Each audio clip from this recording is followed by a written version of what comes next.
கைலாஷ், அந்த பாம்பு போயிருக்கும்னு நினைக்கிறேன். நாம கீழே இறங்கி எப்படியாவது வண்டியை பின்னாடி தள்ளிடுவோம். என்ன சொல்ற? கீழே இறங்கி அந்த பாம்பு கிட்ட மாட்டிக்கலாம்னு சொல்ற? கைலாஷ், நம்ம கிட்ட தான் மோதிரம் இருக்குல்ல. இந்த மோதிரம் நம்ம கையில இருக்கிற வரைக்கும் அந்த நாகினியால நம்மள எதுவும் செய்ய முடியாது. அதனால தான் சொல்றேன், நாம கீழே இறங்கி வண்டியை பின்னாடி இழுத்துட்டா நம்ம போக வேண்டிய இடத்துக்கு சீக்கிரம் போய் சேர்ந்துடலாம். டேய் ஆனந்த், வா. சரி, பயப்படாதீங்க, ஒண்ணு இல்ல, யாருக்கு ஒண்ணு ஆகாது. வா ஹரிஷ். டேய் வாடா, வாங்க வாங்க. ஜாக்கிரதை ஹரிஷ். ஹரிஷ் ஜாக்கிரதை. கைலாஷ், நீங்க பயப்படாம உட்காருங்க. கைலாஷ் ஜாக்கிரதை, மெதுவா மெதுவா மெதுவா. கைலாஷ், ரொம்ப ஜாக்கிரதையா வண்டியை தள்ளி ஆகணும். நீ அந்த பக்கம் போ. வண்டியை ஆட்டாதீங்க, வண்டியை ஆட்டாதீங்க. நீங்களும் கைலாஷ் அந்த பக்கம் போங்க. வாங்க, போங்க, சீக்கிரம் போங்க.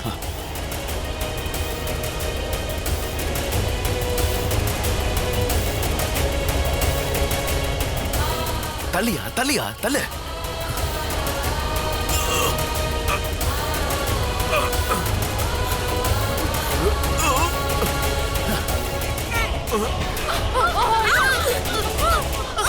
வண்டியில இருக்கிறவங்க ஆடாதீங்கன்னு சொல்றேன்ல.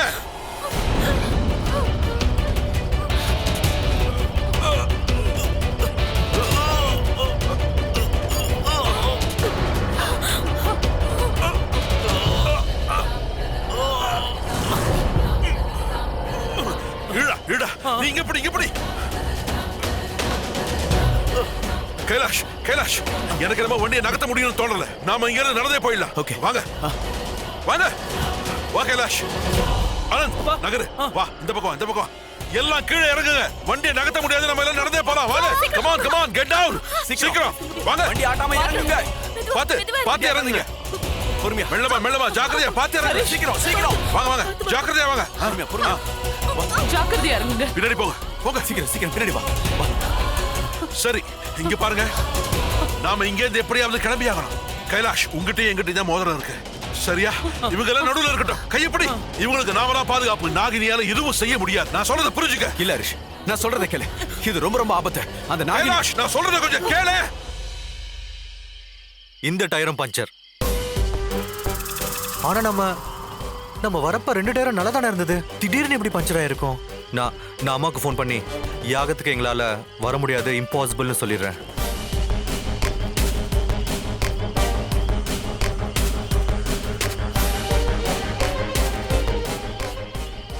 கார்த்திக் வாயாலேயே யாகத்துக்கு வரலன்னு சொல்ல வச்சாச்சு.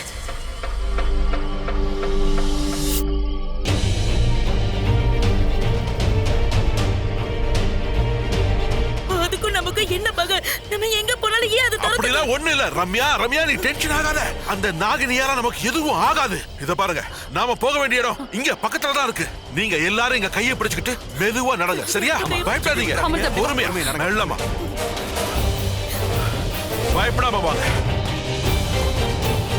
இது பிரச்சனை. ருத்ரமா, ருத்ரமா, ருத்ரமா, ருத்ரமா, எங்க நிலைமைய பாத்தீங்களா? அந்த நாகினி எங்களை ரொம்ப பயங்கரமா தாக்கினா. அந்த நாகினி கிட்ட இருந்து தப்பிச்சு நாங்க இங்க உயிரோட வருவோம்னு நினைச்சு கூட பார்க்கல. அவ மனசு வச்சுட்டா வர்ற ஆபத்து விலகும். விலகின ஆபத்து கூட தன்னால வரும். உங்கள பல பேர் நம்பிக்கையே இல்லாம இந்த யாகத்துக்கு வந்திருப்பீங்க. நடந்த இந்த சம்பவத்தால அவ மேல உங்களுக்கு நம்பிக்கை வந்திருக்கணும். உங்களை இங்க உயிரோடு கொண்டு வந்து சேர்த்தவளே இந்த காளிதாங்கிற உண்மையை தெரிஞ்சுக்கங்க. இவ என்னைக்கும் நம்புறவங்களை கைவிடாதவ. உங்க மனசுல இருக்கிற கோரிக்கைய இவ முன்னாடி வைங்க. இப்ப நாம யாகத்தை ஆரம்பிக்கலாம். இதோ பாருங்க ருத்ரமா, இன்னைக்கு வரைக்கும் நீங்க சொன்னது எல்லாத்தையும் நான் செஞ்சிருக்கேன். இதோ இதோ இந்த மோதிரத்தை நீ கொடுத்தீங்களே, இதை நான் நம்பிக்கையோட கையில போட்டிருக்கேன். உங்க மேல நம்பிக்கை இல்லாதனாலதான் என் ஃப்ரெண்ட் சூர்யா செத்து போயிட்டான். இத பாருங்க ருத்ரமா, இது எல்லாத்தையும் நான் உங்ககிட்ட எதுக்காக சொல்றேன்னா, நீங்க எங்களுக்கு இவ்வளவு பாதுகாப்பு செஞ்சு கொடுத்தும் கூட எங்க விஷயத்துல எல்லாம் தப்பா இருக்கு. இப்போ நாங்க வர வழியில இவ்வளவு பெரிய பாம்பு எங்களை சாகடிக்க பார்த்துச்சு. அதை பார்த்து என் குழந்தைகள் எல்லாம் பயந்து போயிருக்காங்க ருத்ரமா. அந்த பாம்பு கிட்ட நாங்க தப்பிச்சு இங்க வந்ததே பெரிய விஷயம். ருத்ரமா, அந்த நாகினி பார்க்கவே பயங்கரமா இருக்கா. அவகிட்ட இந்த தப்பிக்க முடியும்னு எனக்கு தோணல. உங்களுக்கு தோணாது.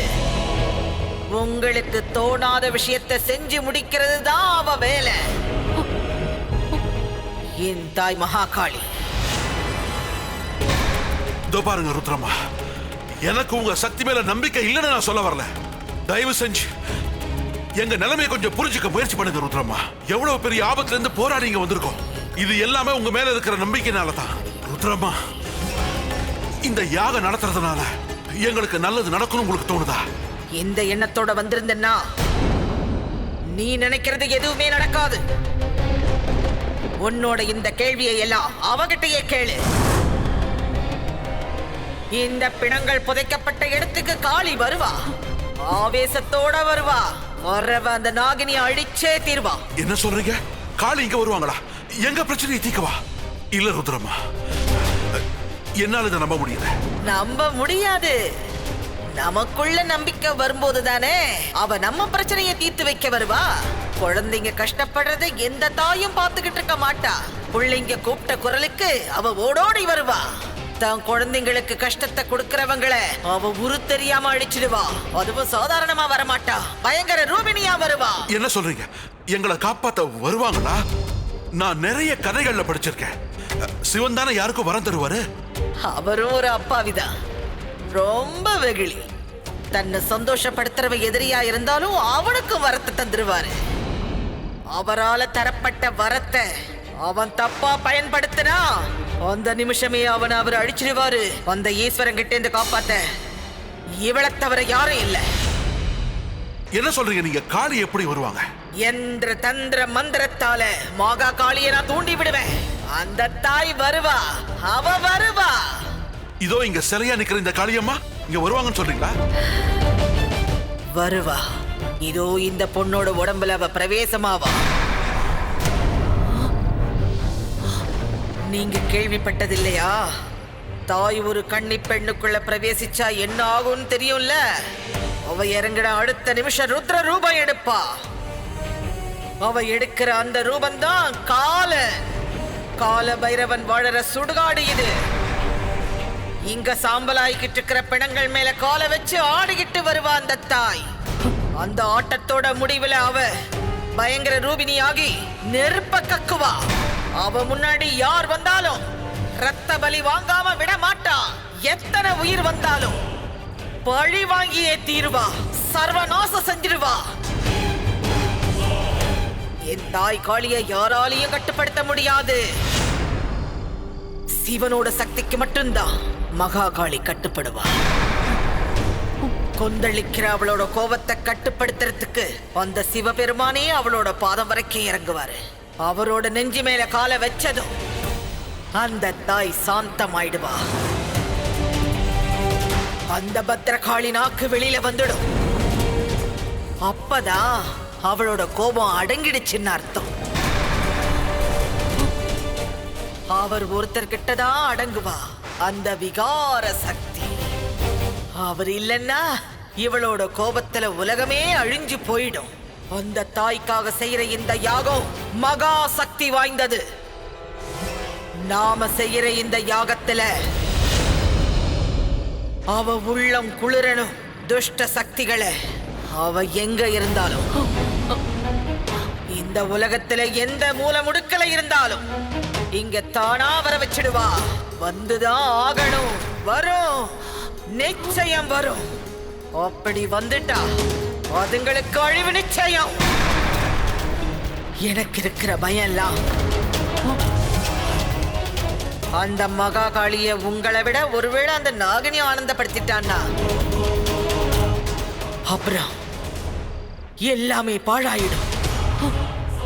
அப்படி நடக்கிறதுக்கு நான் விடவே மாட்டேன். அவளை ஆனந்தப்படுத்த அகோரிகளை வர சொல்லுங்க. அந்த தாய்க்கு பிடிச்ச மேளத்தை தட்டுங்க.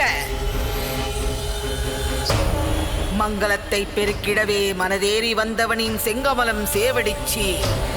ஜெய் மகா காளி. அம்மா, உன் உதவியை எதிர்பார்த்து இந்த மங்கள நாள்ல உன்னை கூப்பிட்டுக்கிட்டு இருக்கேன். ஒரு பயங்கர இச்சாதாரி நாகம்